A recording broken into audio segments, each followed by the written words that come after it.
Testing, 1, 2, 3.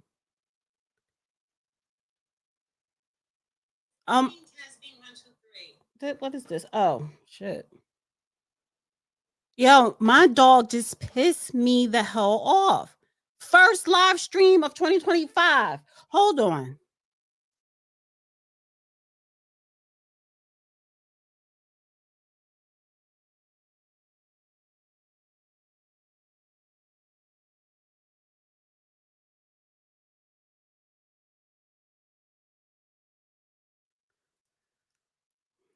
I'm so pissed. Like, he really got on my nerves just now. Messed up my intro that I did. Actually, let me do the intro again, honey. I heard there's a couple guys that got away in New Orleans, I guess. Why is it not playing?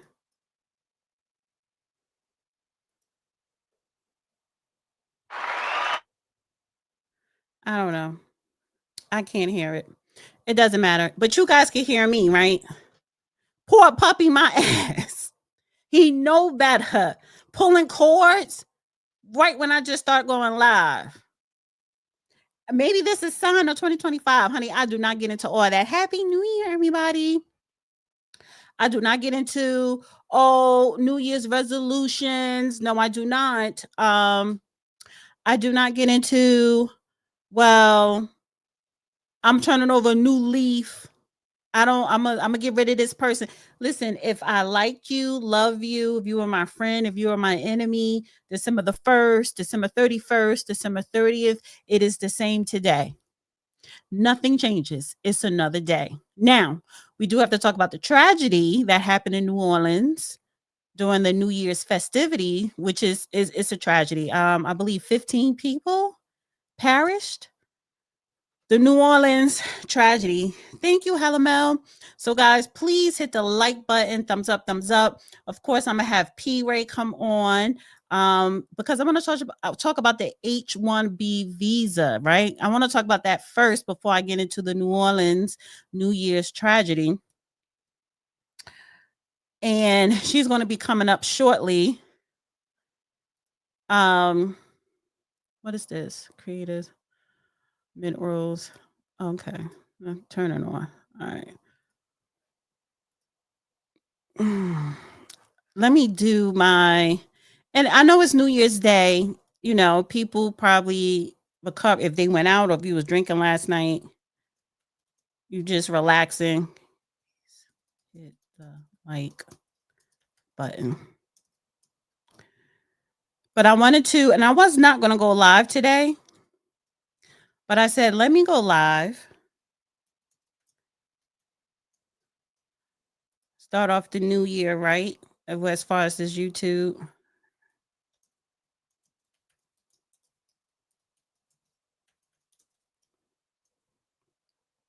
Put the poll up here. Okay. And there we have it. So, yeah. So, hi, guys. And don't forget Fanny. Yes, honey. Listen, we are going to ride on Fanny until the wheels fall off. And she's holding on right now. I think she got 2 wheels.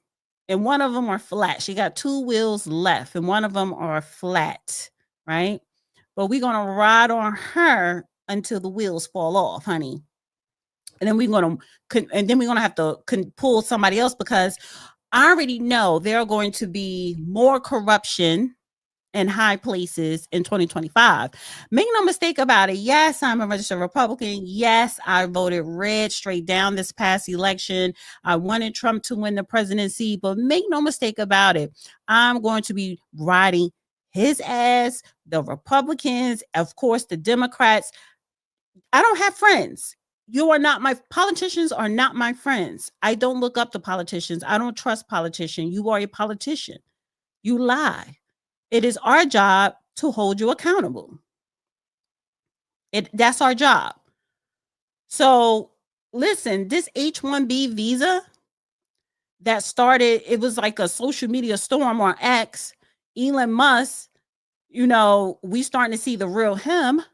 And you can't trust these billionaires either. Vivek, they all have their own personal agenda when it comes to the H-1B visa. Now, before I get into my monologue, because Katalia, Happy New Year. Before I get into my monologue, because I want to tell you guys my personal story with H-1B visa. I just want to say, listen, Ohio State is doing their damn thing, honey. They're killing it. They are winning. Fourth quarter, 7 minutes left, 41-21, Ohio State against Oregon. And I remember a couple of weeks back when they lost to Oregon. They lost to Oregon. That's a really good team. However, we are winning today to go to what, the semi playoffs or whatever. So shout out to Ohio State. I wanted to say that. My dog got my face sweating. He know better. So let me and my holiday, honey. I went to Memphis. Yeah, it says Memphis Soul. I got my Memphis shirt on. I went to Memphis, hung out with the judge. We had fun. Yes, we did. We did go live. I did go live from Memphis with him. So, and I am going to go back down to Memphis. I went to Graceland. I went to the Civil Rights Museum, to the Lorraine Motel where Martin Luther King was assassinated, took pictures, took videos of all that. I'm going to edit it and I'm going to upload it. Where else did I go? I saw Aretha Franklin childhood home. Oh my God, it's a hot mess. I went to Stax Records Museum. I ate some barbecue ribs. I know I gained some weight, honey. Yeah, so the Mississippi River, the bridge that connects Tennessee to Arkansas. So yeah, I saw you eating barbecue. Yes, I watched the video with you and the judge. Yeah, so honey, I had fun, and I'm going back. You know, he has a lovely family. And but we're going to talk more about Memphis because we got some juice to tell about Memphis on Monday. So before I get into the monologue, I'm still on announcements. Guys, hit the like button, share this video. If you want to send in a question, comment, or just support, hit the super chat. And P Ray is coming up in about 15 minutes. And I gotta send her the link. And so yeah, so I do my live every Wednesday, Dana with the Data podcast. And I think I'm gonna add Friday. I'm gonna go live this Friday because I want to bring on a guest, another well, she's a journalist. I want to bring her on, but I need to confirm, so I don't want to say anything. And then Monday, of course, we're back to the regular programming. Man Up Monday, Dana with the Data Wednesday. I don't think I'm going to continue to do a live on Thursday, but I'm going to do something different with it, just feature the judge. It's called, well, I'll let you know on Monday what it's going to be called. So yeah. And listen, it's New Year's Day. People are taking it easy as you should. I hope everybody had a wonderful holiday, a Merry Christmas, and a Happy New Year. And listen, if you believe in resolutions, great. Make sure you stick to them. And yeah, so actually, before I forget, yeah, let me text this to her now.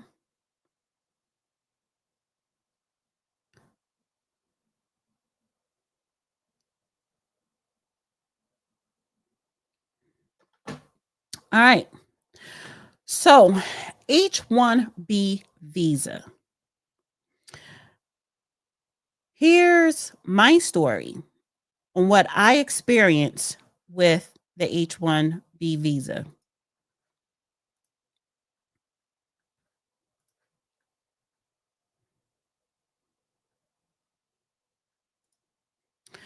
So, I have a personal firsthand account on H-1B visas and how it affects Americans in a negative way. So Vivek and Elon Musk have a lot of Republicans and MAGA people and just everybody upset about their comments on the H-1B visas and, how we should be more invested, that it's a good thing for our country, for our economy, to have bright people with bright ideas, to give them opportunity so that we could make our country stronger and more advanced. But at what cost? Under the Biden administration, we had to deal with the open border that is killing our country. It is. The subway stations in New York City, the high crime in Chicago, gangs taking over buildings in Colorado because we have an open border. But now, under this Trump administration, they want to reinvest more into H-1B visas. So here's my personal story on that. So I worked for an insurance company in New Jersey, Horizon Blue Cross Blue Shield, for 20 years. I left in 2019 because I went and did massage therapy full time in New York City. But I was always part time doing massage therapy when I worked for corporate. Now, this company been around for decades, right? Listen, they offer 401k, they offer pension, they have college reimbursement. So if you go to college, they reimburse you.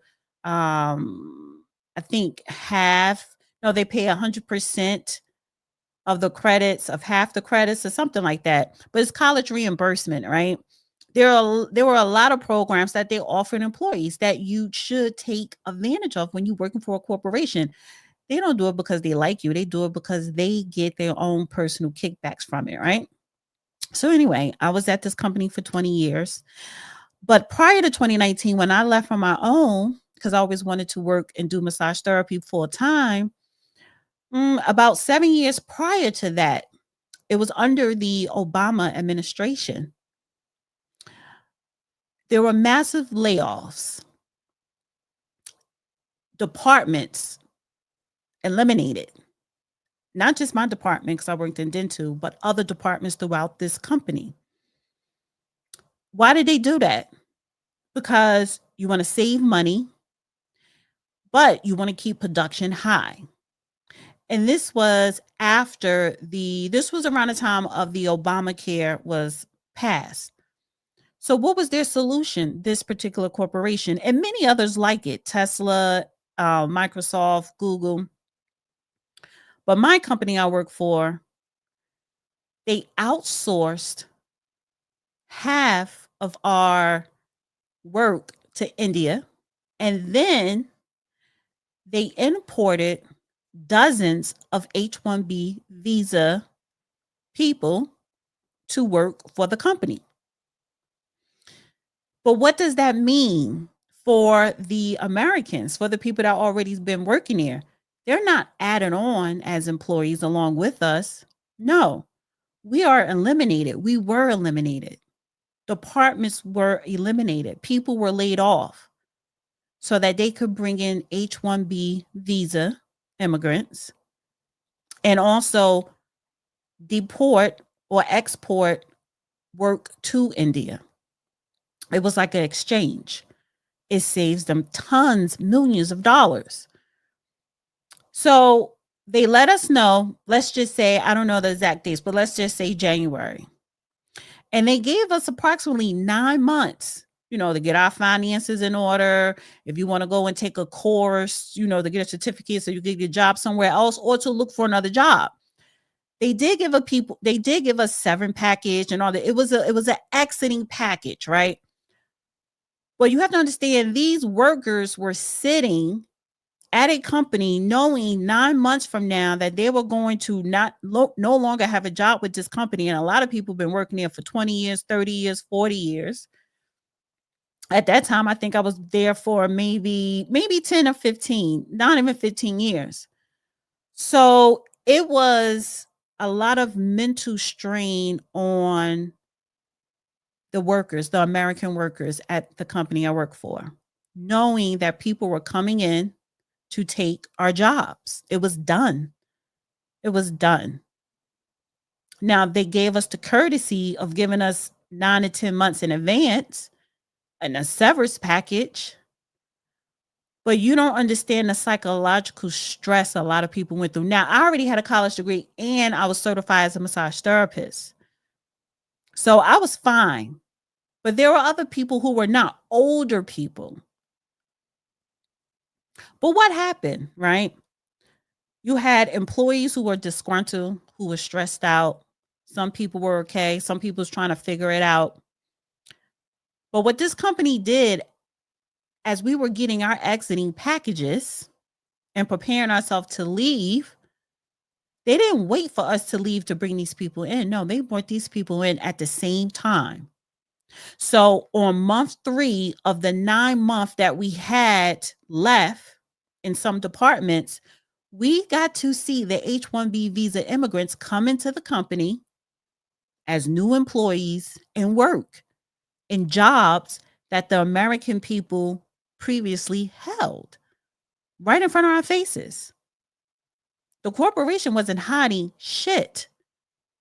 They were honest about it. And they didn't care how they did it. They didn't care that they were actually smiling in our faces and basically stabbing us in the back because we had to see the replacements come. Talk about the disrespect. But why did they bring these people here? Because listen, the American people that were working for this company knew their job inside and out. They were making their quotas. It's all about money. See, the H-1B1 visas, the H-1B visas, immigrants, they're only paid a flat salary. And it's not going to be the same salary, let's say, as someone they were paying previously for that same position. So let's just say they were paying them $50,000 salary. They don't have to pay for their health insurance. They don't have to pay for their pension. They don't have to help contribute into their 401k. They weren't paying none of the benefits. So that saved the company, let's just say, an extra 20 to 30,000 for one person. So you eliminate over 500 jobs. And let's just say you bring in 200 H-1B visas, you're saving millions of dollars. It's about business. At the end of the day, it's the bottom line. But you have American people unemployed. And I'm just talking about the one company that I work for. Multiply that by hundreds of other companies practicing that same tactic. And then on top of that, the H-1B1's visa people that were coming in, this company was still sending, exporting, deporting jobs to India. So if you had someone, let's just say whether they were doing the mail or doing basic enrollment, they shipped that paperwork to India to do across the world. And I'm pretty sure they were paying them way less, probably little to nothing. And that was a problem because now you have the customers complaining because when they were shipping the work to India, right? They were messing up. They weren't catching on fast. And this was just basic work. So they had to be retrained. And then this company had the audacity to ask some of the employees to train the people in India. Matter of fact, they would send they flew the people who were going to be working in India. They flew them to America, to our company, to train them. And once they were trained, they sent them back and they sent the work with them. That eliminated jobs for the American people. So I say all that to say my firsthand experience with the H-1B visa immigration program does not benefit Americans. And if it's not going to benefit Americans, it's not going to benefit America. I don't understand how you have people coming here just as smart. Yes, they're probably qualified, but they're not coming here to be added on to stand next to me. They're not even coming here to be my competition. They're coming here to eliminate my job position, period. That's exactly what it is. And not only to eliminate current job positions, they're coming here taking less. So young people who are even graduating college, they won't even have a job to go to. So you have these billionaires like Tesla, Elon Musk of Tesla, or Vivek for whatever tech company, he made his money millions off. Yes, you corporations, you create jobs, but you are so gun-ho about, oh, we want the brightest and the smartest of immigrants to come here. Let's do it via H-1B visas, but you're doing it like you're on crack at full speed ahead, that you're willing to eliminate thousands of American jobs. You're willing to not create thousands of American jobs for American people to even apply for a job that's not going to exist, to automatically bring in foreigners to work whatever positions you create that you want them to work for, so that you don't have to pay them the same wage that you have to pay an American citizen. Now, I will be doing more content on the different elements of the H-1B visa. Today, when P-Ray comes up, I'm going to go back and talk about how this whole conversation in the last 2 weeks started via Vivek and Elon Musk, because it is a problem. Immigrants have been coming to this country legally for centuries. But when we have an open border, which is a crisis of its own, which is a national security problem, now we're going to have a H-1B visa crisis, because you're not going to create jobs for Americans. You're going to create jobs for foreign immigrants to come here and pay them less, to eliminate our jobs and to take the jobs that was never created for us in the first place. That's a problem. Replacement.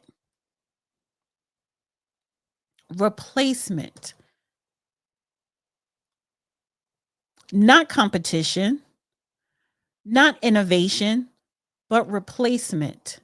And that is why a lot of people are upset. And they should be. So that is my story of my firsthand experience with the H-1B Visa Immigration Act. Because it's an immigration act that was reformed in 1990 by George W. Bush Sr.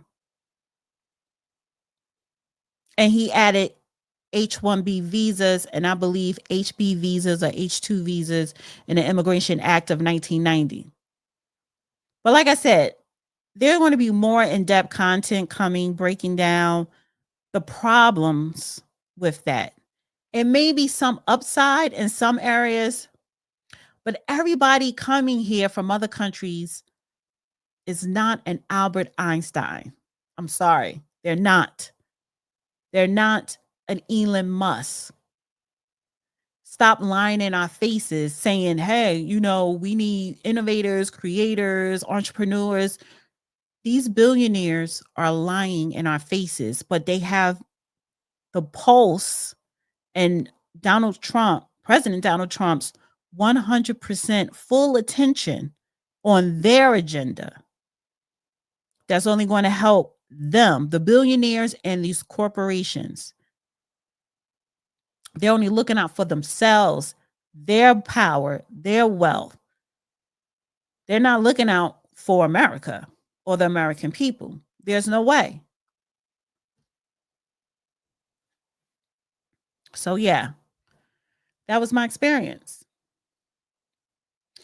And I lucked up. And then so in conclusion of my story, 2 weeks before we were supposed to leave, I got a notice that my position was safe. I was ready to go.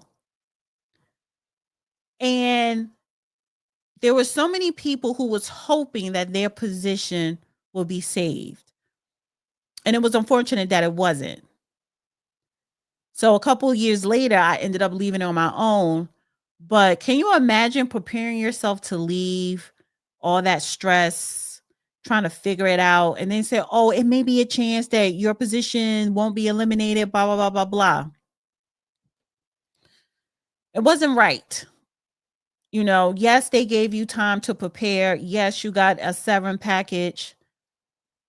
But the way they handle it, just throwing that in our faces, eliminating departments, that wasn't right. That was cruel. But that's business. Corporations is not a human being. They don't have feelings, even though they are protected under the 14th Amendment as a person. Thank you, Uncle Ruckus. He says, engineering manager here. H-1B resumes are pushed to the top in agencies to replace American jobs. Been hurting blacks for a long time. Yeah. That is why I'm going to be doing more content on this. Because this is not a one-trick pony. This is something that has been going on for decades. But Barack Obama popularized H-1B visa. Trump continued it, but he also had that border under control. And then we get in Biden. He just opened up the border. And now Trump is saying, hey, I'm for it. So he's just going to be an Obama 2.0. And I want to say thank you, Walter Wilborn. Thank you so much. So as I wait for P. Ray, I want to bring up a couple of things. I want to share the screen.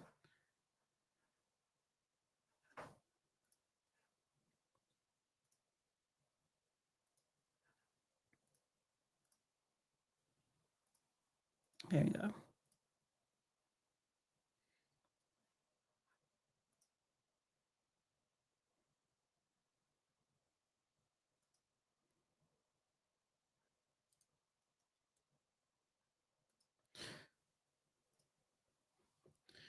So this is where this whole conversation started.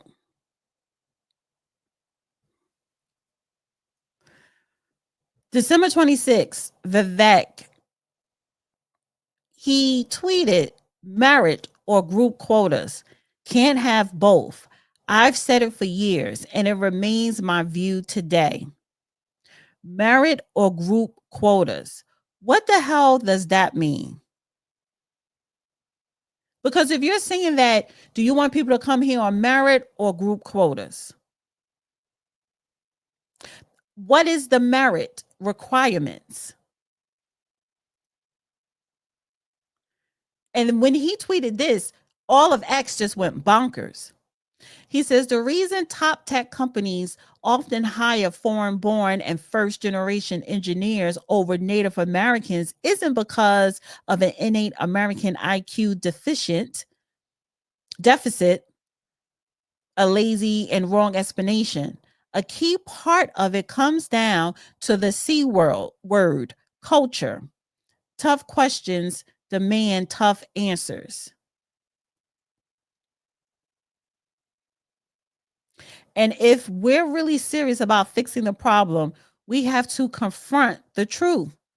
Our American culture has venerated mediocrity over excellence for way too long, at least since the 1990s and likely longer. That doesn't start in college, it starts young. A culture that celebrates the prom queen over the math Olympiad champ or the jock over the valedictorian will not produce the best engineers. A culture that venerates Corey from Boy Meets World or Zach and Slater over Screech and Saved by the Bell or Stefan over Steve Urkel and Family Matters will not produce the best engineers. Fact, I know multiple sets of immigrant parents in the 90s who actively limited how much their kids could watch those TV shows precisely because they promoted meritocracy, and their kids went on to become wildly successful STEM graduates.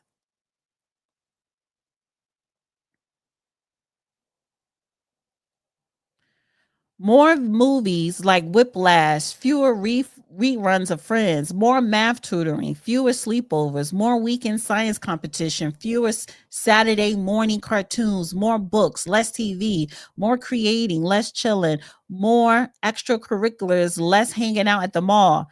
Most normal American parents at don't look skeptically at those kinds of parents. More normal American kids view such those kinds of kids with scorn. If you grew up aspiring to normalcy, normalcy is what you will achieve. Normalcy. Now close your eyes and visualize which families you knew in the 90s or even now who raised their kids according to one model versus the other. Be brutal honest. What did he Normalcy doesn't cut it in a hyper competitive global market for technical talent. And if we pretend like it does, we'll have our asses handed to us by China. This can be our Sputnik moment. We've awakened from slumber before we can do it again. Trump's election hopefully marks the beginning of a new golden era in America, but only if our culture fully wakes up, a culture that once again prioritizes achievement over normalcy, excellence over meteorocracy, meteoroc, meteoroc. Oh my God, I can't meteorocracy. I'm just gonna say that. Nerdiness over conformity, hard work over laziness. That's the work we have cut out for us. Rather than wallowing in victimhood and just wishing on legislating alternative hiring practices into existence, I'm confident we can do it. So the problem here is he goes back to culture. He's saying that it's a cultural thing. And this is the first time I'm reading this. And I'm reading this. You mean to tell me that this man is trying to explain the reason why we benefit more from H-1B visas is because foreigners have a better culture than America when it comes to being educated? Now that's BS.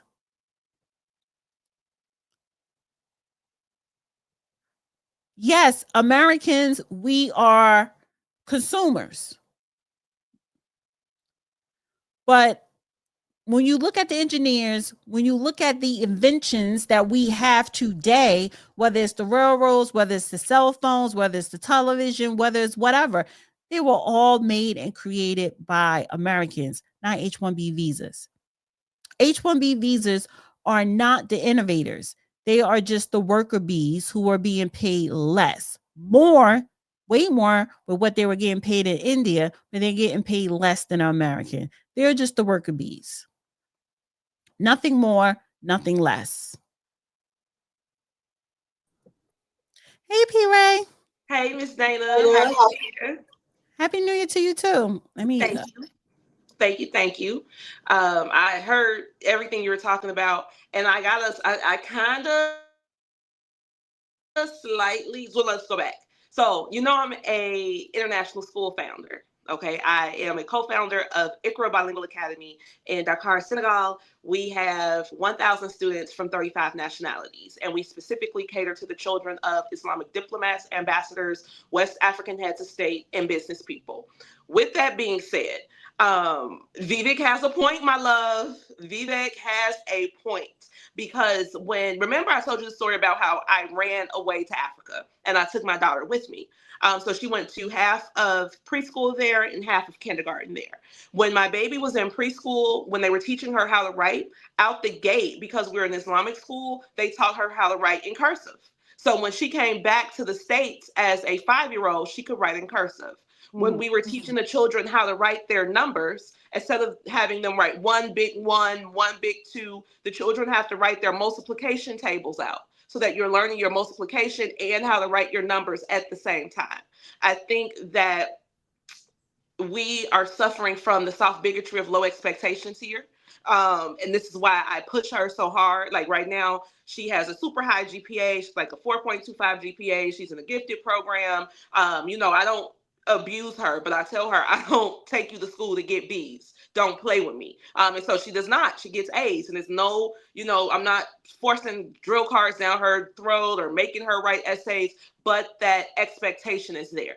We have a culture now where people believe that the A students go work for the C students. And yes, that is true. There is some truth to that because when you are not as academically sound, you tend to take more risks. However, those A students are always, not always, but those A students have a better chance at making a more stable contribution to the society in the sense that they are going to go get higher paying jobs, they're going to be more educated, and they're going to get more wealth. This is why the Yoruba people in the United States are the highest paid black people, or the black people with the most wealth. And it has nothing to do with them being Yoruba and us being American Negro people, but they specifically go to school for engineering, uh, sciences, high paying positions. Whereas when we go to school, when I graduated from Hampton, the number one major was psychology. And that's because we want to understand what happened to us, and we want to go back and we want to help our people. So a lot of times we put a lot of our academic capital into making our communities better rather than chasing the dollar. Like even with me, I split my corporate paycheck into my movement.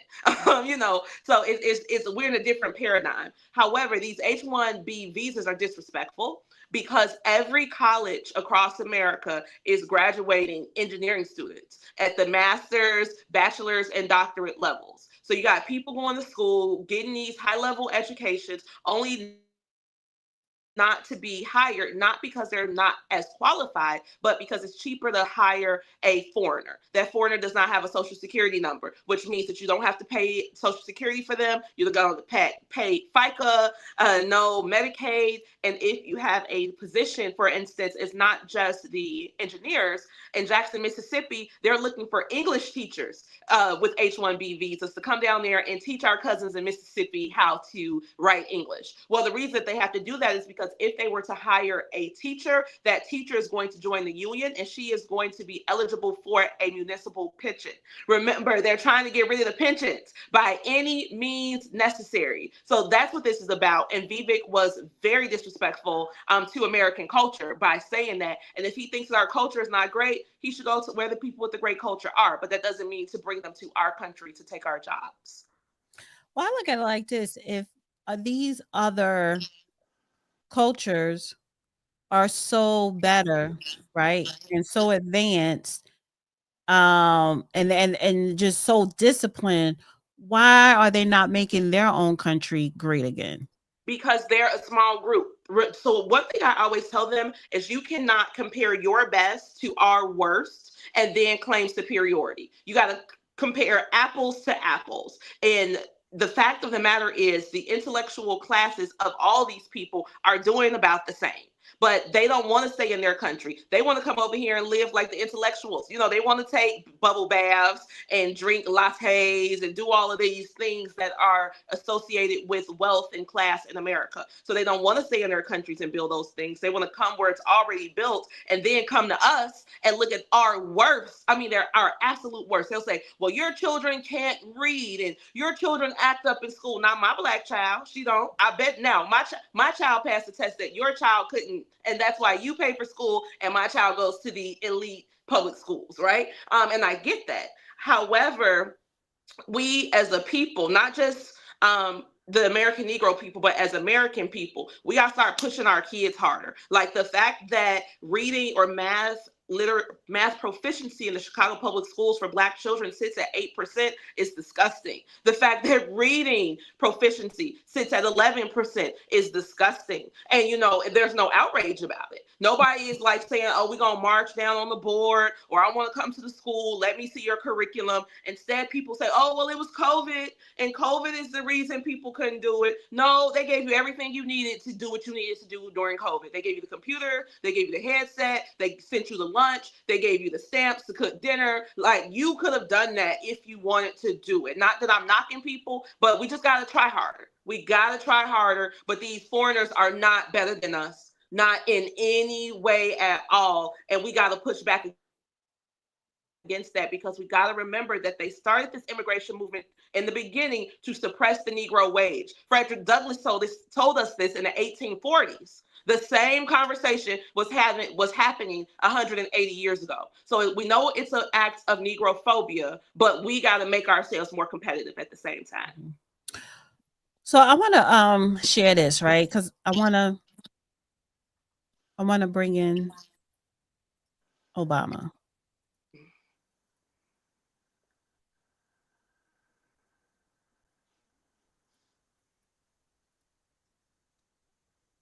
Let me go this way.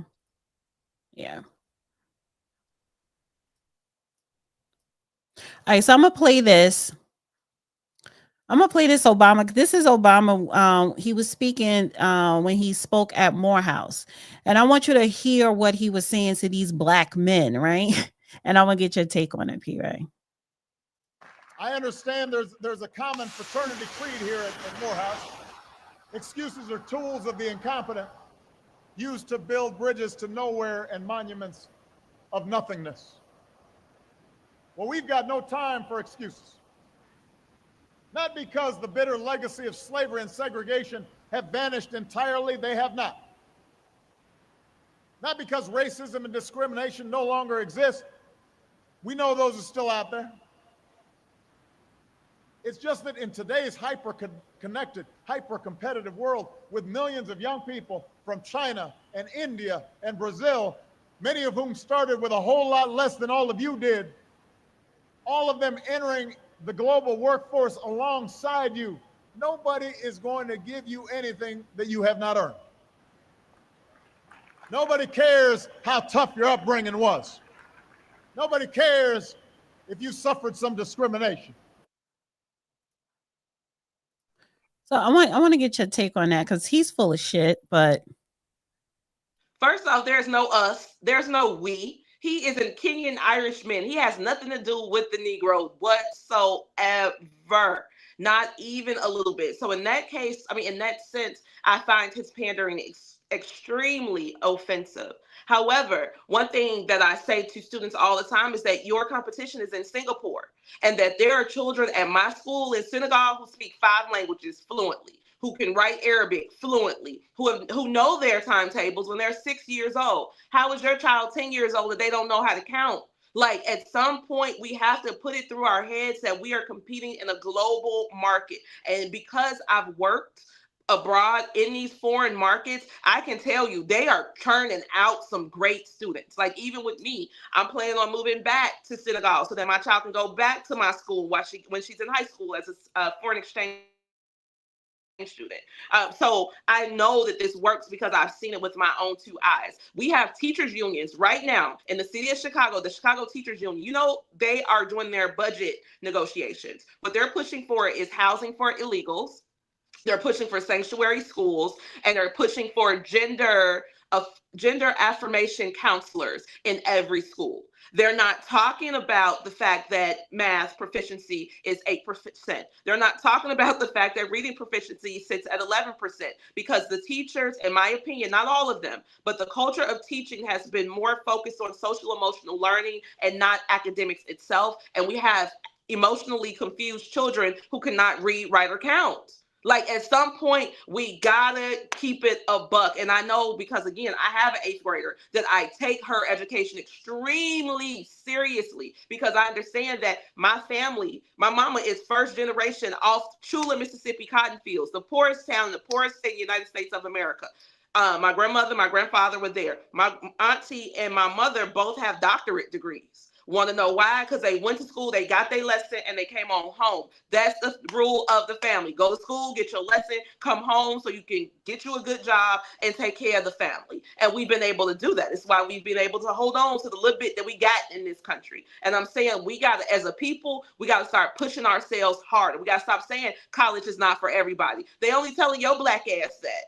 That's it. That's nobody else is saying that to their kids. Or they're saying that it's okay. You know, my child came home with a 2.7 GPA. He tried. No, he didn't. You know, at some point, again, we gotta put the fear of learning back in our children, because one thing that I learned from working at the Islamic school is Ikra. Ikra is the first word of the Quran, and it literally means learn or read. So they take learning as a spiritual endeavor, whereas in Judeo-Christian, it's forgiveness. So if you don't get it the first time, oh, that's okay, you'll try it again. No, over there, you're going to either get your lesson or you're going to hell. So they have a different type of motivation to learn, and we got to put that in our own kids. But it does not give foreigners like Vivek the opportunity to come and disrespect us either. Well, I will say this because I agree with you to a certain to a certain extent. You don't have headphones? Do you? No, I'm sorry. Is Oh, it too much of an echo? it's I don't. When I talk, I'm just gonna mute. Let's see. And then two, I'm using StreamYard, so it's always a little off. But anyway, I will say this because I agree to what you were saying to a certain extent. The where I will push back a little is our nation stopped investing in our children in the education system. They just stopped.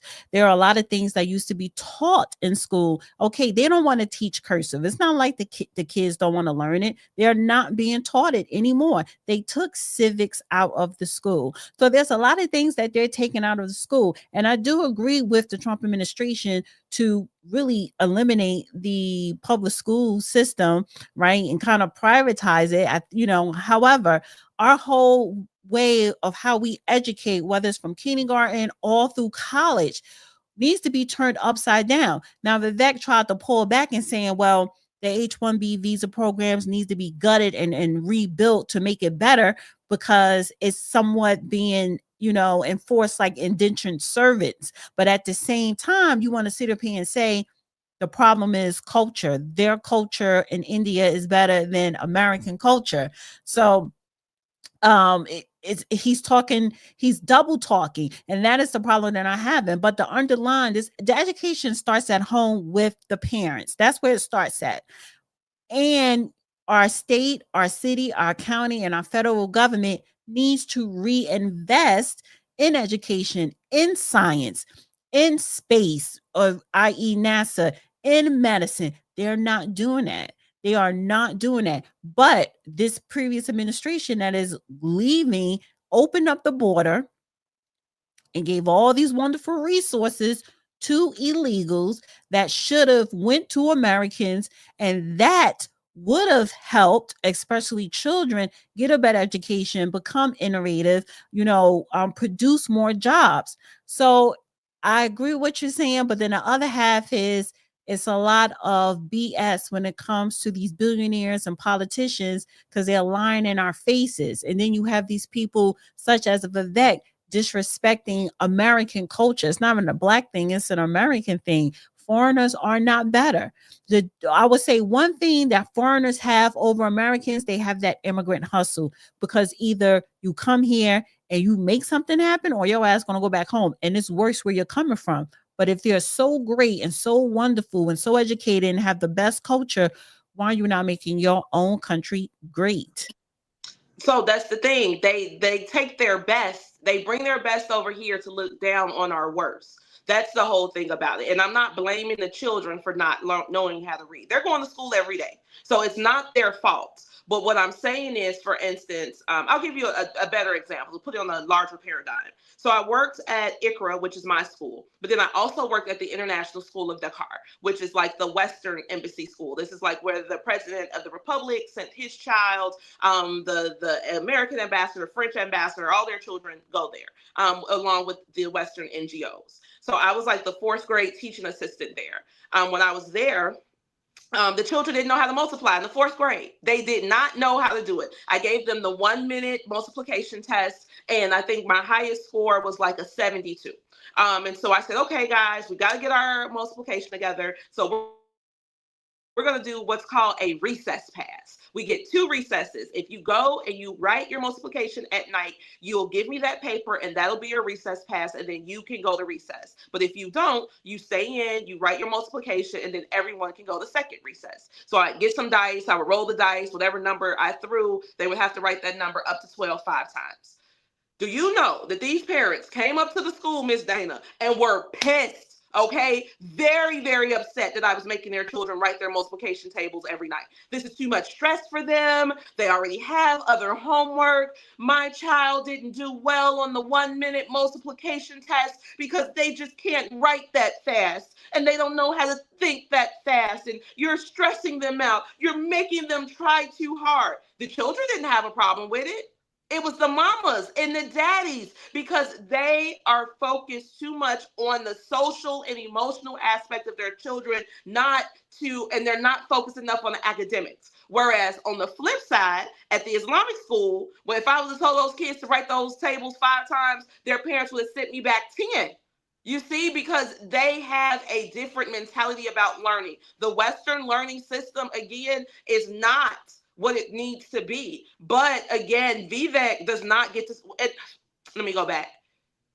The Western learning system, again, is focused on social emotional learning. And I've been saying this for years. If you look at the data of like the reading and math skills from the time they started social emotional learning, which was during the Obama administration with Common Core, you're going to see a very steep decline in this because you're taking time away from academics to focus on things that are not the function of the school. The schools have gotten way out of order and way out of line from what they're supposed to be. Now, I'm a proud Chicago public school graduate. My parents met at the Chicago public schools and they're public school graduates. We would have nothing without the Chicago public schools. So I know for a fact that the schools work well. However, this new culture that does not teach the children to write their multiplication, that does not teach the children how to write in cursive, that's not forcing them to critically think, that's not giving them vocab homework every night,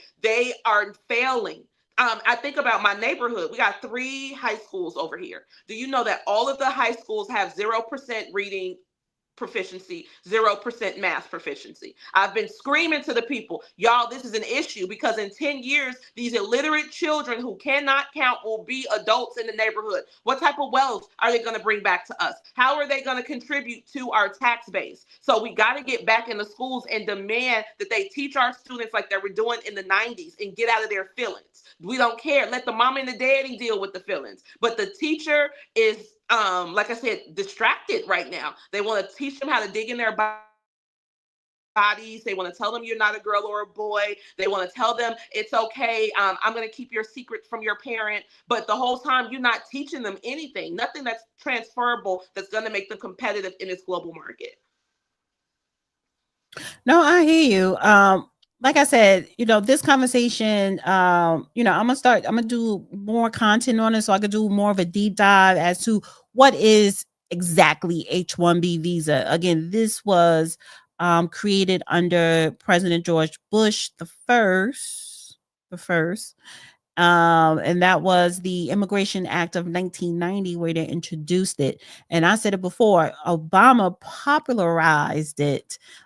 Trump kept it going. And it looks like with this second term of his, he's going to go full-fledged because he got Elon and Vivek all up in his ear. But I think they're going to end up having a clash after January 20th. So I want to get to real quick the New Orleans tragedy, right? You heard about that, right? It was yesterday in New Orleans on Bourbon Street. Didn't I tell you this was gonna happen, Miss Dana? You did? I literally been saying this exact thing was going to happen. Al-Qaeda literally published a publication in 2021 calling on their people to use pickup trucks as weapons of mass destruction and mow down as many people as possible. This was published by Al Qaeda, and they used the Chicago skyline as the backdrop for the article. Not only did they publish that article in 2021, they also told people to do it in 2017. Now, the thing with this dude is that he's a first generation American. He was looking for his identity, and he probably got radicalized online. But again, we are so stuck in this. We don't want to be offensive to people. We gotta, respect everybody. No, if you think somebody is a terrorist, you better call the FBI. Like, if you got that tingling in your spirit, let them figure that out. But we are so focused on, like, we don't want to be offensive. We gotta be inclusive and all this stuff, and it leaves us as sitting ducks. This is gonna happen again. They're just getting started. This is not new. They're going to be mowing down people for the rest of the year. Unfolding in New Orleans earlier this morning. Multiple people are dead, and at least 30 have been hospitalized after a car plowed into the crowd. Yeah, tragic. Chanley Painter joins us now. Chanley, what do we know so far? Yeah, it is a developing story, but we have confirmed that at least 10 people are dead after a car drove into a large crowd celebrating New Year's on Canal and Bourbon Street. At least another 30 people had to be hospitalized. This all happening just hours ago on undoubtedly one of the busiest nights of the year, with New Year's and the Sugar Bowl taking place later today. Right now, there's still a huge police presence at the scene, including the FBI, the coroner's office, and the mayor also said to be at that scene. Now, the driver reportedly got out of the vehicle and fired a weapon. Police are said to have returned fire. No word yet at this point on the state of the suspect responsible. Witnesses telling local reporters, though, they heard some loud banging and then looked outside and there were bodies on the floor. Louisiana Governor Jeff Landry posting this moments ago on X. A horrific act of violence took place on Bourbon Street earlier this morning. Please join Sharon and I in praying for all the victims and first responders on the scene. I urge all near the scene to avoid the area. And like I said, this is developing. I'm constantly checking my phone with updates as we're learning from the New Orleans police. We expect a press conference soon, guys. All right, Chanley Painter. So, Biden did speak. I really don't want to play none of that because that man, he's like the Walking Dead right about now. However, no pun intended. It's a tragedy. Also, I wanted to bring up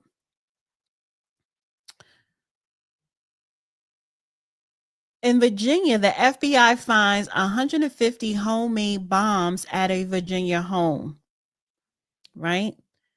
So I don't know what the hell is going on.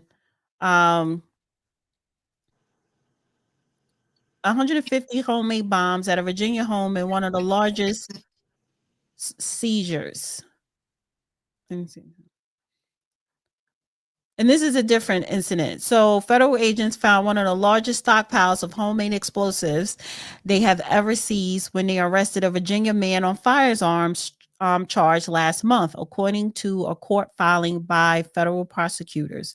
Investigators seized more than 150 pipe bombs and other homemade devices when they searched the home of Brad Sparford, northwest of Norfolk in December. The prosecutor said in a motion filed Monday, the prosecutors wrote that this is believed to be the largest seizure by number of finished explosive devices in FBI history. So what was this person going to do with that? So you have the New Orleans guy mowing down people. I believe, yes, 15 people are confirmed to be dead now. And then now you have what's going on in Virginia. They confiscated 150 homemade bombs. So we're getting off not to a good start this year, but I just... Honestly, I think there's another hand behind all these incidents. These people are not acting alone. It could be the CIA, it could be the FBI, but it's a bigger hand happening behind these two incidents. Well, the Tesla truck also blew up today in front of Trump Tower in Vegas. I meant to bring that up too, because Yes. I have Elon Musk on the thumbnail for that purpose. Yes, and the Tesla truck blew it, and I think one person was dead and 700 others are injured. What the hell? So we're dealing with far left terrorism as well. Remember, this is what they do. This is who they are. They declared war on the United States of America before, okay? The Democratic Party. They've been telling people to get violent. They've been telling people to get reckless. These people are very, very, very upset that the Kamala scam did not work. So this white guy, based on his last name that you read down in Norfolk, is down there hoarding pipe bombs. Again, for what? I'm gonna tell you this story though, something else that I got down because I went to Hampton during undergrad. And so this is what actually prompted me to start moving towards Africa. I happened to be in a bar one night. This is in 2010. And there was this white lady sitting next to me. She had on this dingy t-shirt. She was kind of going bald. I'm like, I'm going to talk to her. Come to find out, she's like one of the richest women in the Chesapeake area. She's like, you are so nice. I'm going to tell you some white people secrets. Let me tell you something, sweetheart. We are very pissed off that Obama is the president. We have militias. We fight. We're training. So I'm telling you, honey, you're out-bulleted. You're outgunned. I'm just letting you know. So they've been already plotting these things. They already have this culture of turning up against the government. And it may not just be the left-wing people. These are just disgruntled people. This is what they do. But the media, in my opinion, is pushing this divisiveness. We got to start pushing the message. One nation under God, indivisible, with liberty and justice for all. Start making the children say the Pledge of Allegiance in the morning, because we are getting away from our cohesive American culture and people want to tear it up. People are like, oh, death to America. We're going to do this. Have you ever seen a real live coup d'etat? Like this is not a game, people. This is not some movie where Harrison Ford is going to emerge from the fire at the end and run us. No, this will result in real life death and destruction. But we got to figure out what to do, because again, we have now 19 days into the inauguration, and I promise you, it's going to be event after event after event after event. Us dealing with Al-Qaeda, we're dealing with Antifa, we're dealing with disgruntled people down there on the coast who did not get the proper help after the hurricanes. We're dealing with people who are hungry. We're dealing with people who are losing their benefits that they believe that they work for. We got people losing their jobs to H-1B people. So we don't know where this is going to go. But what we do know is what I always push is self-esteem and love. So we can push that on the people, patriotic esteem and love for oneself. Maybe we can pull this back a little bit, because I can feel like it's going to get out of control. We're going to see some wild stuff before my Donnie gets back in office. Oh, you still call him your Donnie. Listen, I think that Tesla Cybertruck, and it wasn't even, I thought it was a fire. Then you see the video on X blown up. I'm like, whoa. And it was a man standing right out there. And I seen him running off to the side, but I don't know if that was the one who died or whatever, but who did it and why? And okay, are you trying to signal something? Blowing, listen, Elon Musk has not been, he's been on a lot of people bad list for the last couple of weeks.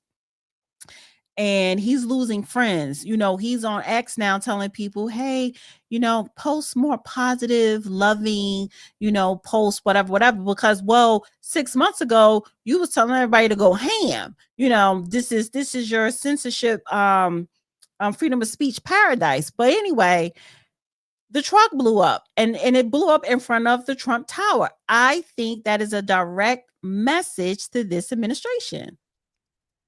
I totally agree. When I saw it, I said, uh-oh. They, first off, those Cybertrucks are over $100,000, I believe. They're super duper expensive. So somebody had enough money or access to go get one and then blow it up in front of Donald Trump's spot. But in my opinion, I think that there could be a message about this H-1B visa fiasco. Like, honestly, the next time I get the opportunity to speak on national media, I'm going to say, I know my Donnie not playing us out like this. We've been pushing for the past year, telling everybody, one America, America's great. We're going to make America great again. And the first thing you say out of your mouth is you're going to give other people jobs. You're going to bring in more people. Because again, it's not just engineers. It's stuff like teachers, janitors, 7-Eleven workers, gas station workers, any position that they don't want to pay an American to do, they have an H-1B process to do it. And this is why we go to their establishments and we only see their people working, because they've done the paperwork to make it happen. That's got to stop. And we, as the MAGA movement, are going to stand 10 toes on the president's neck to tell him, like, yo, you can't do this, sir. We did not get you in office to do this unless you were trying to bamboozle us. But I think that you're such a stand-up guy that you wouldn't do this. Maybe we just don't understand what you're saying. Because even the fact that he has H-1B workers working at Mar-a-Lago, for what?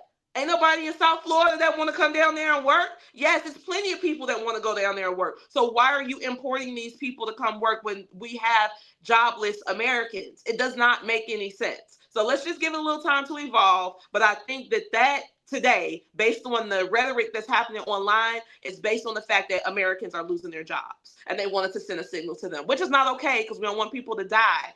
But they got to do something about it. They got to clean up that whole thing, because now the right wing is starting to get just as upset with the Trump administration as the Democrats are upset. And that's not a good thing. Right. Somebody said it was somebody in a truck that died. I didn't catch that, but I've seen it on news. Whereas the video is all over on X. Go on X. I'm not playing it on YouTube because YouTube is sensitive to a lot of things. But go on X and you could actually see the video because it's on the security camera of it blowing up, which is crazy. So, yeah, listen, horrible way to start the new year. But I just think that we thought 2024 was something. When it comes to this politics arena, everything that's going on in this country, I think we're headed in for a serious ride in 2025. So P. Ray, listen, thank you for always coming on. You're welcome. Thank you for always having me. I love coming on The Real Dana with the data. So thank you for having me. This is quite the blessing. And just think positive and keep your eyes on the swivel. I want to tell y'all this. You better get you some pistols with some hollow points. Like, this is not a game. And I've been saying this for over a year. Put some hollow points in your purse. You do not know who is here. You don't know who's going to grab you. These illegals who all came in, the money is gone for them, y'all. They don't have anywhere to stay. Their food's going to get cut off soon. The shelters are being closed, and it's going to get cold. The polar vortex is on its way to us. These people are going to do any and everything that they can do to survive. And that might include kicking in your door. So please, please, please get yourself some hollow points. If you can afford to get yourself a Mossberg pump, like, this is not a game. We are in the middle of an invasion, but we have to make sure that we tell the leadership that's coming in, they do not get to contribute to the invasion at the expense of American jobs, because we don't want that either. And tell us what's going on in Chicago, your organization and the migrant crisis, the illegal migrant crisis. So tell us what's going on with that. Well, we're getting ready to receive Tom Homan. He said that he's coming here first. So we want to see what the move is going to be. I've mentioned this address, 7350 South Phillips. This is where they were living and acting a fool. I think it was Christmas. They put them out on Christmas. They went, the Chicago Police Department, the Cook County Sheriff, everybody just came, scooped all of them and put them out. And they were indignant, y'all. They were like, we ain't moving. Y'all didn't tell us we had to move. We just paid, blah, blah, blah, blah, blah. They like, keep it moving. Get your stuff, get your babies. Y'all got to go. But what I was telling people is, so yes, we can see that these, that they're getting put out, but where are they putting them? If there's nowhere to put them, that means that they can come and sit on our back porch. Like, could you imagine coming home out the garage and it's a whole family of Venezuelans sitting at your patio table, and there's nothing you can do about it in Illinois because trespassing is not an arrestable offense. All the police can do is come and give them a ticket. So this is like super serious for us. However, we're waiting on Tom Homan to get here. Brandon Johnson and JB Pritzker are actually inviting more illegals to come here. They're saying if you are in a state where your governor or mayor wants to assist ICE, come to Illinois and we're going to protect you. So remember, every single illegal who comes into Cook County is coming with an invoice on their back, which means that we are going to have to pay more taxes, and we don't want that. So we're definitely going to stay on that fight. However, in 2025, we're going to shift our message a little and focus a lot more on the drug epidemic that's happening here, because the sanctuary city ordinance has made our city the headquarters of the cartels, multiple cartels. And what that looks like is that we now have lots of young people addicted to pills, Percocet, Molly Percocet. And Percocet is a proprietary name. That's a copyright, which means that they had to give these artists permission to put them in their songs in order to make money. So we're going to talk about or focus more on the fact that they're marketing these drugs to the children. This open border is bringing them here, and the sanctuary city ordinance has resulted in us having dead kids on the street. That way, it's not personalized against the Venezuelans, because they'll say, oh, y'all don't like Venezuelans, you xenophobe. This is not about them. It was never about Juan Carlos, Maria, and their baby Pedro. It was never about them. It was always about us and protecting us and maintaining what we have. And I think our messaging will be much better received at the city level if we focus on how their ordinance has made us a narco town and what those effects look like. We got kids ODing in the Chicago public schools, and it's horrible. I met a woman. She was telling me her daughter passed away at 18 years old of an overdose. And you know what drug she OD'd on, Miss Dana? What? Fentanyl laced crack cocaine. Crack at 18 years old. I said, your daughter died on crack. She said, yeah, the kids are doing crack too. They're doing every drug because they've never had the dare. This is your brain. This is your brain on drugs. Sizzle, sizzle, sizzle. They've never seen that. So because they've never had those anti-drug programs, they doing everything. And if you're in Chicago, you can get any kind of drug in the world you want because we're the headquarters of the drug distribution. So that's how we're going to kind of market this movement now, so that it's not so much focused on the Venezuelans. I think that they're actually the perfect distraction to what's behind us, as well as focusing on the threat of terrorism, because this open border has attracted everybody who wants to get their lick back on America to our country, and our mayor and our governor are inviting those people to our neighborhoods. So we want to tell them this open border also makes us a huge target for terrorism, and please help us protect ourselves by getting rid of the ordinance and helping Tom Homan secure our city. Thank you, P. Ray. I always love having you on. And definitely, so listen, this was just, a quick first live of the new year on Wednesday. But starting next week, Wednesday, I do want you to elaborate more in details on the drug cartel and how it's affecting the community in Chicago, because we did talk about that. And so I definitely want you to expound on that next week. And I do want everybody to go to chicagored.org and support, donate. So thank you again, P. Ray. Appreciate you. Thank you for having me.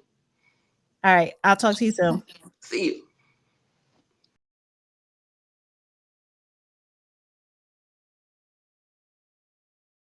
Okay, I was muted. All right, guys, listen. Great show. First show of the new year. Got off to a rocky start because my dog just ripped out of the cords.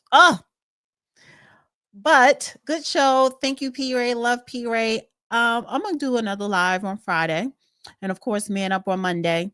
So yeah, listen, everybody, have a enjoy the rest of your New Year's Day. Enjoy, the rest of your week. And listen, I hope you have a prosperous, healthy, loving, productive year. And listen, just take it one day at a time. Don't get caught up in new year, new this, new that, just take it one day at a time. Love on yourself, love on others, and become a better you.